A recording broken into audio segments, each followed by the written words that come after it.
Assalamualaikum. Hari ini kita berbesar hati kerana kita bersama legend Malaysia.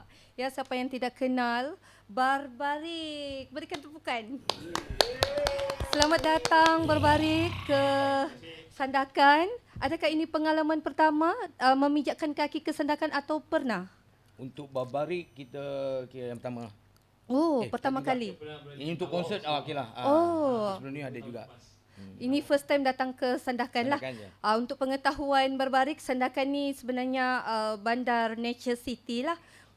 Jadi mungkin boleh jalan-jalan lepas ni di sini atau terus pulang. Kita dah jalan-jalan dah. Baru. Ya. Sampai-sampai tu jalannya. Ya. So kita ada konsert yang akan berlangsung pada 11 hari bulan April ni untuk pertama kalinya, yang pasti menggegarkan warga Sandakan, dan saya difahamkan bukan sahaja warga Sandakan, daripada Tawau, daripada Kota Kinabalu, Lahada tu semua rockers turun. Makanya rockers. Rockers. Pantai Timur ni memang kebanyakan rockers lah, dan ada yang kecewa, kenapa baru tahu. Tapi tak apa, saya pasti 11 hari bulan ni Kompleks Sukan Sandakan akan gegar. Jadi mari kita berkenalan dengan Barbarik. Siapa yang tidak kenal dengan legend kita? Biar kita kumpulan Barbarik memperkenalkan diri masing-masing. Saya Mus. Wah, okey. I am Joe Branco. Ya. Saya Yusri. Oh, Yusri. I know. Saya Blank. Hi Black. Dan saya AD. Oh, okey. Memang 6 orang lah Barbarik. Memang 6 orang asasnya. Dia kita 4. Tapi kalau promoter bayar lebih je, kita bawa AD. Oh, begitu. Begitu cara berfikirnya. Okey. Kita terus kepada soalan lah. Sebelum tu saya belum memperkenalkan diri. Nama saya Mem Umi. Host untuk hari ini.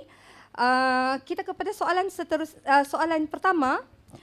Kenapa pilih nama Barbarik? Apa maksud deep atau sekadar vibe ganas? Itu Joe lah. Okey. Sebenarnya pemilihan nama Barbarik tu sebab masa saya dah tak ada dengan grup saya lama. And then Mus dah tak ada awal lah. Bukan kita orang bekas pada kumpulan kami yang lama kan.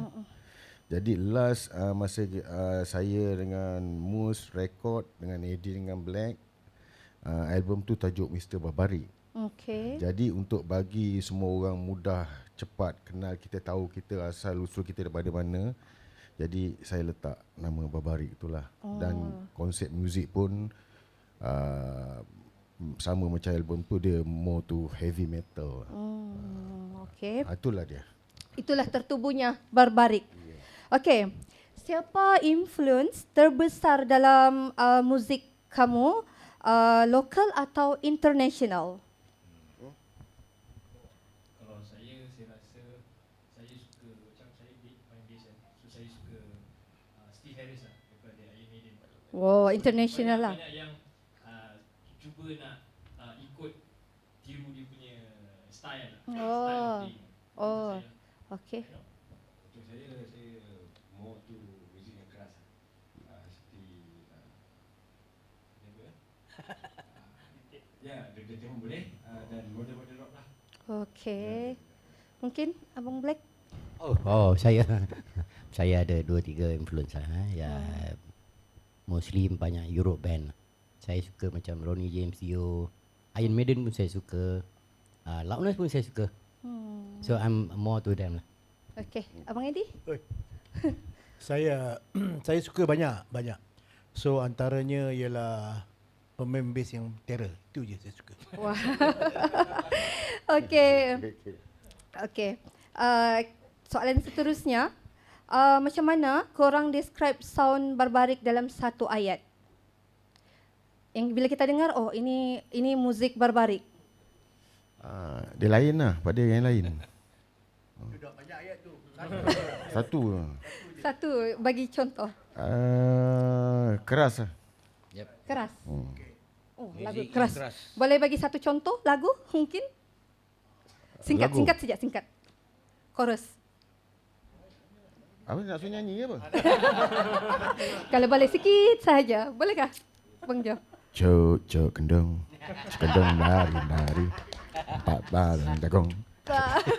Paling heavy tu lah. Okey, kalau mau lebih-lebih pergi konsert. Ya. Kan? Okey.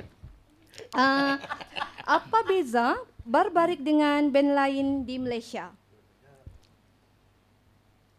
Perbezaan kita orang ni sebab kita orang lama dalam industri. Betul. Macam saya nampak apa benda yang kosong kat situ, music tu punya vibe, kat situ yang saya pergi. Betul. Jadi perbezaan dia tu kali ni music Barbarik ni dia more tu dia macam lirik kita dah cerita pasal dunia dah. Kita dah tak cerita pasal kekasih apa ke, pasal dah tak sesuai kan. Ya, Nak betul. cerita pasal cinta ni kan. Cuma kita akan cinta pada Tuhan, and then cerita apa masalah dunia dalam segi lirik. Ya, betul. Sebab muzik ni kita boleh buat macam-macam. Sekarang ni kita lebih fokus pada lirik. Pasal lirik tu Ya. saya nak beritahu kat diorang, lirik tu sama penting dengan Ya. dengan Untuk lagu. sampai ke dalam jiwa-jiwa yang mendengarnya. Betul. Kan? Okey. Lagu mana yang paling menggambarkan identiti sebenar Barbarik? Kalau album sulung kita ni Peluru Coklat lah. Apa tu? Peluru Coklat tajuk. Oh. Kalau album sulung. Okay, Dia ada more ethnic sikit, modern sikit, and then itulah dia. Nanti Rock akan tu. nyanyi, nanti akan nyanyi jugalah di konsert. Nyanyi. Wajib, Dia akan wajib. ada Kalau kita masa. ni sebenarnya ada 2-3 lagu yang kita wajib main kat konsert kan. Oh, okey. Itu nanti saya akan tanya lagu wajib yang akan dinyanyikan. Macam mana proses buat lagu? Siapa paling banyak contribute? Dia sebenarnya dalam Barbarik ni kita ni Joe adalah leader dia yang membawa direction dari segi muzik, dari segi apa yang kita perlu ada atas pentas. Jadi macam kami kebanyakannya masing-masing ada idea juga, ada idea yang kita nak terapkan dalam apa persembahan kita orang ke ataupun dalam album ke. Cara persembahan, tapi sebenarnya kita lebih kepada satu direction yang Joe dah plan dah untuk Barbarik. Kita semua dah faham, jadi kita orang masing-masing kita top up dengan apa idea yang Idea kita pengalaman. ada, apa kebolehan yang kami masing-masing ada. So saya rasa cara itu nampak lebih efektif untuk Barbarik bergerak. Sebab sebelum ni kami masing-masing pun dah ada masing-masing punya Kumpulan. influence, Influence. pengalaman. Ya, betul. Jadi bila ke satu direction yang Joe dah tetap, bukan tetapkanlah, ini direction untuk Barbarik, kami semua boleh terapkan dan jadilah Barbarik yang berbunyi Barbarik. Dia memang digabungkan, memang hebat. Okey. Pernah tak gaduh? Oh, Macam mana kasih settle kita kalau hari-hari bergaduh? gaduh. Ya, Hari-hari gaduh. selalunya bergaduh sebab apa? Selalu kalau kita orang 4 orang, Bila kadang-kadang tukang masak kita masak tak cukup garam. kalau tak bergaduh tak jadi. Oh, Cerita. siapa yang bagi settle atau settle sendiri? Atau settle sendiri? Tak adalah kita. Tidak. Tidak lah. Gaduh-gaduh sayang manja macam tu lah kan? Dia muzik ni dia tak ada gaduh. Gaduh. Kami bergaduh dalam muzik saja. Berperang. Tapi kalau kita main muzik macam gaduh. Kalau gaduh. tengok kita orang main memang macam gaduh. Pas gitar semua ni lompat daripada pentas. Itu nama dia feel. Tukang pas. Tukang pas, saya tukang maki amun. Kalau dekat studio kan paling best bila dah practice tu kita orang akan makan sama-sama sebab kita dekat studio kita ada dapur apa semua. Wow. So, jadi ada tukang masak, ada kita ada chef. Wow, bestnya. Special Jadi chef. siapa yang chef? Ada atau ada chef? chef. Oh. Chef kita ada di sini. Oh, Ini ya. pun chef juga. Ini pun chef juga. Joe pun chef. chef juga.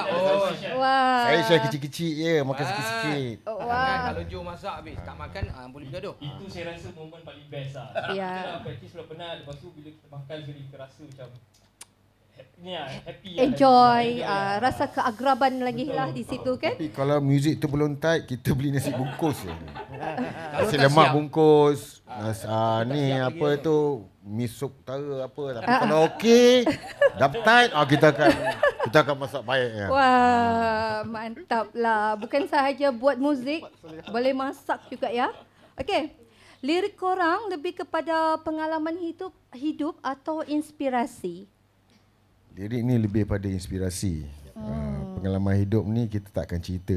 Biarlah kita je tahu pengalaman. Tapi apa yang pengalaman kita tu, kita kalau benda tu tak bagus, kita beritahu dengan orang benda tu tak bagus. Dia lebih pada apa yang Inspirasi lah.